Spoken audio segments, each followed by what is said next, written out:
I'm having my Saturday night beer. God knows I need it. Yesterday I couldn't fall asleep. I kept thinking about who I am in the core, how I have changed throughout the years, and what has caused the changes in me. And I've came to the realization that it was all due to relationships that I've been in, whether it's men or women. So I made a little list specifically of men that were in my life. It's not a long list, don't worry about it. Who have affected me in different ways, and all of them affected me both positively and negatively, which is good and bad. Just like everything in life, there's always balance.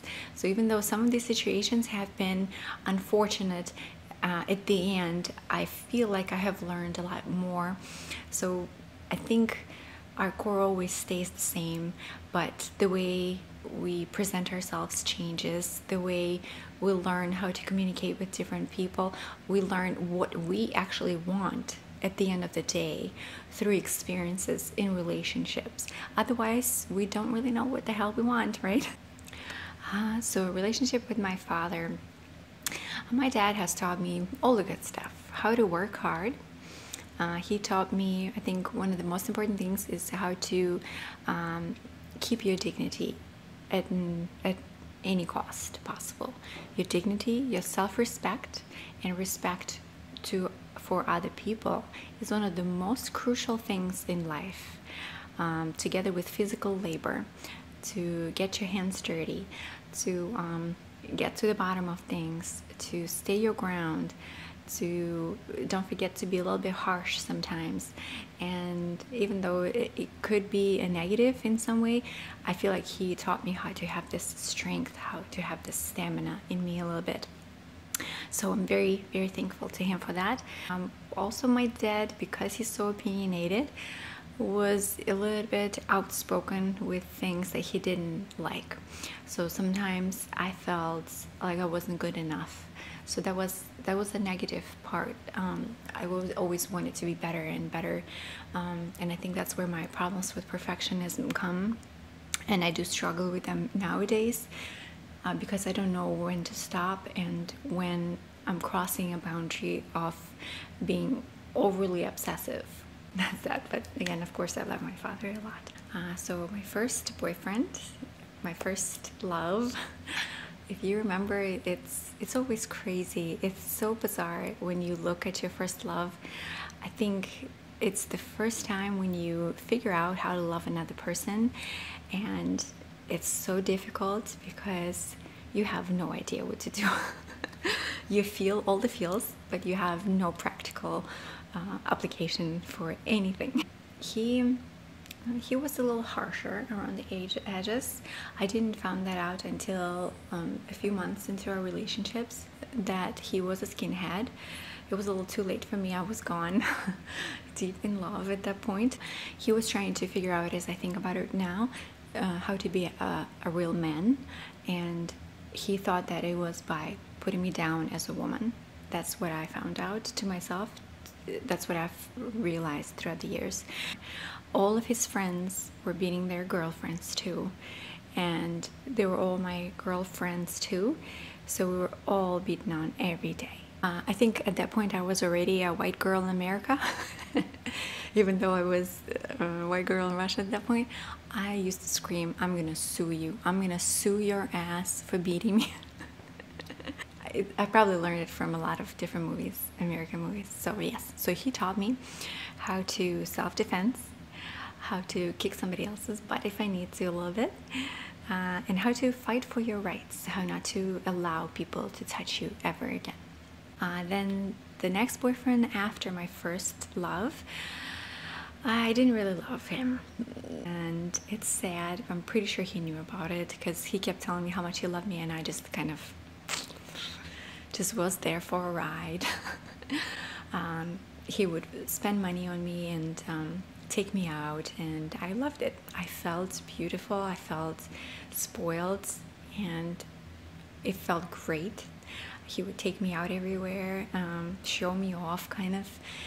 He had a car. I was like 18 years old and the dude had a car, so it was pretty dope for me. And he taught me how to twist a man's mind. That's right, how to seduce a guy, how to apply some of this feminine charm on people. And I think we both were okay with the way things were, but yeah, it got boring very quickly. So we dated for just a few months, and then I went to United States at that point. Oh my god, this beer is so good. This is my favorite beer, I have to say. It's called Sapporo Black. It's incredible. I mean, so good. So there were 3 guys. There were 21, and I was 17. And even though I didn't have a relationship with them, they did affect my life for the rest of my life. And those are the guys who beat me up in the apartment building. Honestly, throughout the years, it's been so long, I tried so hard not to think about it, that I find myself forgetting the actual details of that time. And it's for the best, obviously, so I'll tell you a little bit about it. I got beat up, and they were beating on me for a few minutes. They punched me a few times in the face with the fists. It was mostly 2 of them who were kicking me. The other one was, I think, just kind of watching around. And the other 2 were beating on me. They grabbed my purse and they kicked me onto the floor, and then they started kicking me. All this time I was just kind of covering my face, but they ruined my face at that point so much. I was literally unrecognizable. I don't know how my parents were looking at me after that, because I still lived with my folks, obviously. So they have completely erased my face at that point. And as much as I enjoyed being a beautiful woman growing up, a beautiful girl, there was the time of my life where I have felt what it felt like to be the ugliest thing in the world. So things that those guys taught me were that looks are not everything. Try to learn how to be a better person without your face necessarily. Then also that they taught me that there are really bad people out there. Don't be alone. Don't be alone. When you're walking dark alleys, valleys, whatever, just have somebody on the cell phone, or have something happening around you, have other people with you. Just don't go by yourself. Try not to flash your new things, because what they stole from me was a new CD player. They just came out on the market, and my family gifted me one for the New Year's, and I was so excited. I always wore it outside, so it was like hooked onto my pocket so you could see it. I'm pretty sure that's why they beat me up. I don't know, because they took my bag and my player and they left after that. So the next one is my ex-husband, and I try not to bash him too much as possible, because I'm sure I wasn't a gift for him too at times. I'm sure I could have been a better wife too. We just weren't matched very well, I believe, in the long run. I think the idea of each other to us seemed better than the actual connection between us. So he wanted a trophy wife, as far as I realized later, and I wanted somebody to take care of me. That's what I thought I wanted. I got married when I was around 19 years old, so I really had no clue what the hell I wanted from life. And later I realized that all of his friends married young girls from Russia that were students. It was kind of a surprise to me, but then I came to realization that they were trying to mold them into nice little housewives. Again, not to bash anybody. Hey, I'm sure it worked out for other girls, for somebody else. Just for me, it ended up not being the right thing. I just did not realize it until I was already married. He was truly a hard worker. He was a wonderful man, I think. It just, for me, he wanted something that I couldn't give him. He wanted me to be his like a housewifey, almost like a mom to him. So I had to do absolutely everything. There was no splitting of chores, nothing. And I grew up by seeing my dad and mom splitting everything, all of their responsibilities, all the bills, everything in half. So I see my mom and dad as a team. And here I was not really a team. I learned what I don't want in a marriage. I learned how to be a good housewife. I learned how to cook very well. I learned how to clean. Another thing that I've realized is that you always have to live with the person before you marry them. I know it's kind of a tradition oftentimes to get married and then move in together, and I think I'm sorry if I offended anybody, it's a big no-no. You have to live with the person, and I'm not saying a month or two, I'm saying like a few years. So you actually learn who the hell you're marrying, because the true marriage opens up through struggle.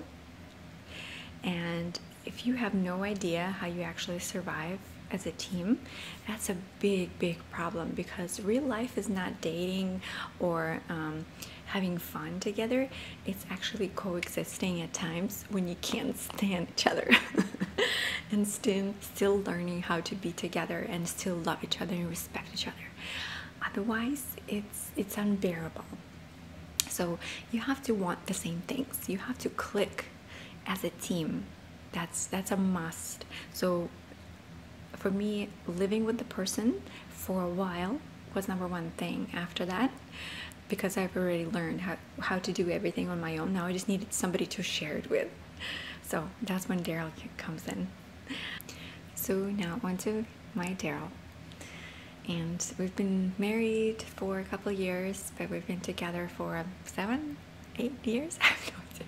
I kind of oh, I feel ashamed. I don't remember how many years. Sorry guys, so annoying.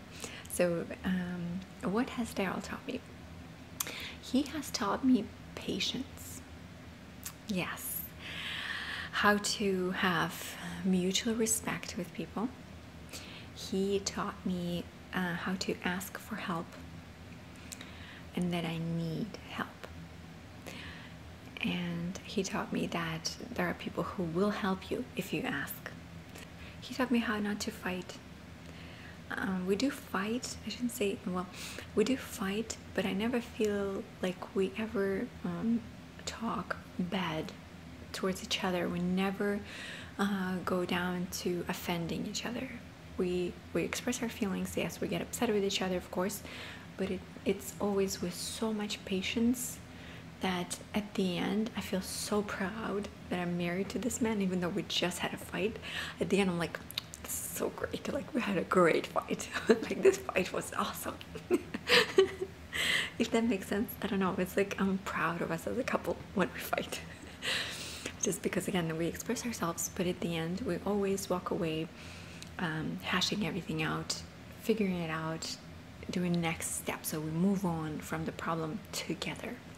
So he taught me how to attack a problem together instead of attacking each other separately. He also listens to me. I learned that men can be incredibly hands-on in real life, which was complete opposite from my previous marriage, and that was my blessing. I'm gonna finish my beer.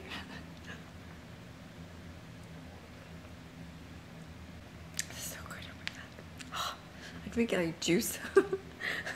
Also, I wait for it like a whole week to have it, so I get so excited. So that's it. I have come to realization that I've been dating very different people. Almost nobody was the same. They all were completely different people, and I finally found a golden middle. My wonderful Daryl. So what are some of your stories, you guys? What can you reflect on? Can you kind of give me one sentence per person so I can read through your comments? I'll do my best to respond. As you know, Mama's life is hard to respond, but I do love to read your comments and your suggestions. Just don't always have time to reply. I'm sorry about that. So thank you for watching. Bye bye.